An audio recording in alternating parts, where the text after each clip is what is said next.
और भी हैं। क्या ऐसे कुछ आपसी रिश्तों में दरार आई है जिसकी वजह से ये हो रहा है? अरविंद केजरीवाल देश की जनता को बताएं कि 13 मई को सीएम हाउस में जो बदनाम घटना हुई है उसका काला सच क्या है। पिछले 48 घंटे से महिलाएं अरविंद केजरीवाल से यही सवाल पूछ रही हैं और सभी सवाल पूछ रहे हैं कि सीएम हाउस में आखिरकार एक महिला के साथ मार पिटाई कैसी हुई। यह अलग बात है कि वो मौजूदा तौर में सांसद हैं और उनकी पुरानी सहयोगी हैं और करीबी हैं। अभी तक अरविंद केजरीवाल सुल्तान साहब चुप्पी क्यों साधे हैं? अरविंद केजरीवाल ने विभव कुमार पर क्या कार्रवाई की है? क्या विभव कुमार ने केजरीवाल जी के कहने पर स्वाति मालीवाल के साथ मारपीट की और इसलिए केजरीवाल विभव कुमार के खिलाफ कार्रवाई करने से बच रहे हैं? क्या वो महफूज हैं स्वाति मालीवाल? क्या उन्हें चुप रहने के लिए धमकाया जा रहा है? अभी तक पुलिस में इस घटना को लेकर कोई एफआईआर दर्ज क्यों नहीं हुई? क्या सीएम हाउस में एक महिला सांसद के साथ मारपीट के लिए मुख्यमंत्री केजरीवाल को जिम्मेदार नहीं ठहराना चाहिए? क्या है उनके नैतिकता के तकाजे? सोनी मिश्रा का आपको नाम याद होगा। सोनी मिश्रा ने जो अपने साथ बदसलूकी को लेकर जो नरेला के तब के एमएलए शरद चौहान कर रहे थे, जब इस घटना के बारे में बताते हुए रोते पीटते हुए जब वो केजरीवाल जी के पास गईं, तो केजरीवाल जी ने क्या कहा? कॉम्प्रोमाइज़ कर लो। उसके बाद सोनी मिश्रा आत्महत्या करने पर मजबूर हुई। क्या ये माना जाए, और ये जहन में मेरे बात आ रही है, कि क्या स्वाति मालीवाल पर भी कॉम्प्रोमाइज़ करने के लिए किसी तरह का दबाव डाला जा रहा है? आज इंडी गठबंधन में जब कांग्रेस अध्यक्ष मल्लिकार्जुन खड़गे से पूछा जाता है स्वाति मालीवाल जी के बारे में, तो वो कन्नी काट लेते हैं, चुप्पी साध लेते हैं। एक महिला सांसद के खिलाफ दिल्ली के मुख्यमंत्री आवास पर हुई मारपीट पर इंडी गठबंधन क्यों चुप है? लड़की हूँ, लड़ सकती हूँ। प्रियंका वाड्रा जी नारे तो बहुत लगाती हैं, इस पर चुप क्यों हैं? सोनिया गांधी चुप क्यों हैं? ममता बनर्जी चुप क्यों हैं? और ख़ुद उनकी साथी अतिशी मर्लीना चुप क्यों हैं?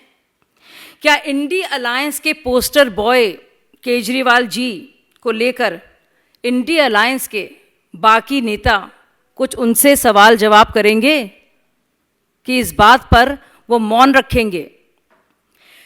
साथियों, निर्भया आंदोलन के वक्त से जब से पार्टी बनी है, हम लोगों ने सड़कों पे जाकर महिला सुरक्षा के लिए ऐसी लड़ाई लड़ी है, लाठियां खाई हैं, आंसू गैस झेले हैं हम लोगों ने।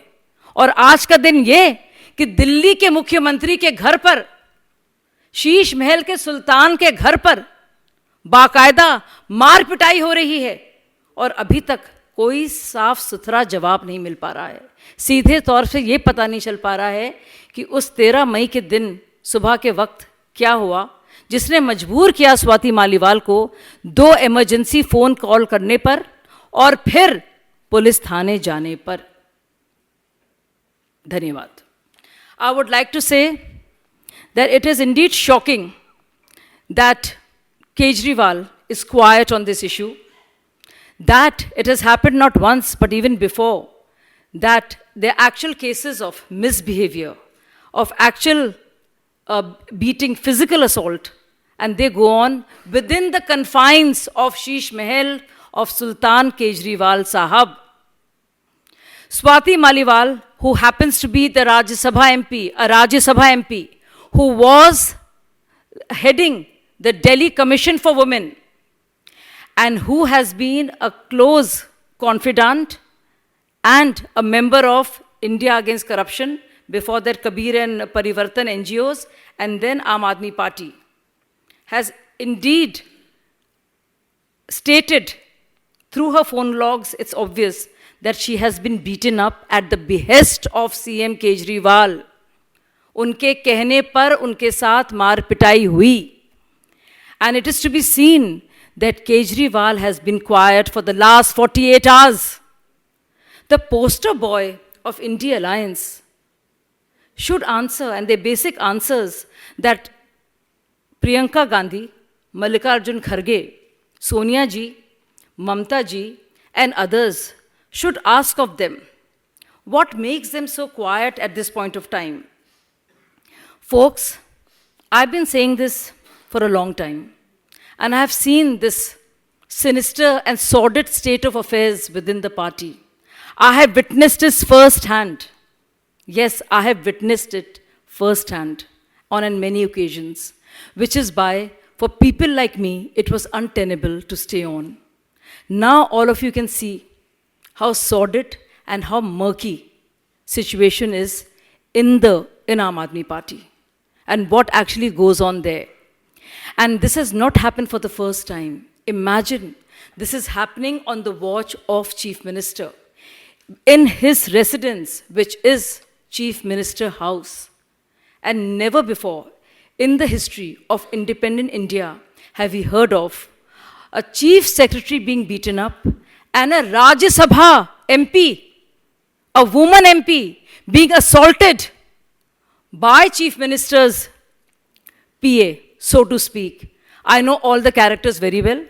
It is impossible that Arvind Kejriwal's right-hand man, I should call him henchman because I know what he is like, would do so without being ordered by Kejriwal to do so. This is indeed very serious, and I think Kejriwal should come clean on this. Offer his resignation if he can't ask Vibhav Kumar to resign.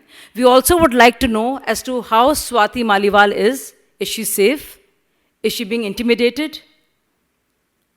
Is some kind of rapprochement or compromise is being sought? Thank you so much.